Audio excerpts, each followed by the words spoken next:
Okay, so now I have removed the spray nozzle and the screen for the spray nozzle, and I have put the MP Rotator 800 series nozzle in there, which looks a lot like this one with a screen on it, only the screen is a different color and is a different series. So I've got it screwed in there.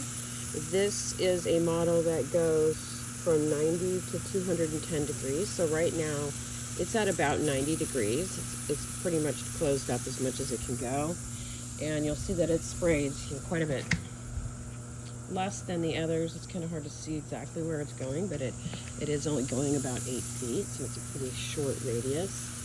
This is the tool that we use to adjust both the distance by turning the screw right here to the right to turn it down, and also the pattern by putting this right on here and hanging on to that. You can do it by hand.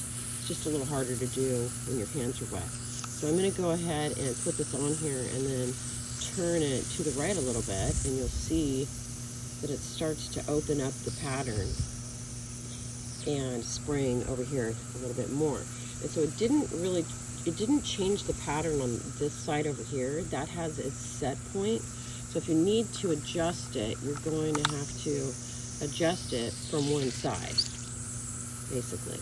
And so you can open that up, and the furthest you'll be able to open this pattern up to is 210 degrees, which is a little bit more than a half circle. So if you need a pattern that's more than that, you would have to buy a different nozzle for that. So now that I've adjusted this pattern around a little bit, I want to show you about adjusting the distance.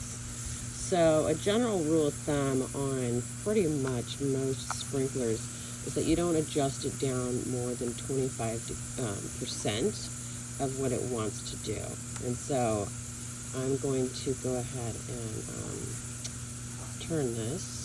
Actually, it's going to want to try to adjust it because I don't have the right hands on here right now, but I'm going to go ahead and get this adjusted so you can see what happens when I turn this down. So I'm going to hang on to this guy and get my screwdriver in here. It's really tiny, so it's hard to get it in there. And just turn this down, righty-tighty here, and it will start to bring the radius down and spray not quite as far as it did before.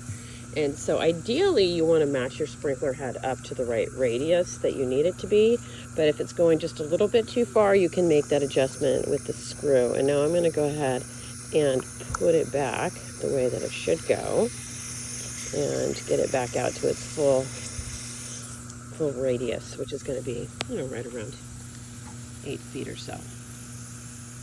So what you're going to want to do is go ahead and get yours screwed on to your sprinkler riser and get it pointed in the right direction, and go ahead and just play with this a little bit with the arc adjustment and also with the radius adjustment, so you can see what that looks like. And then we're going to switch it out and go with a longer radius, or so that you can kind of see how far this one goes out compared to the next one.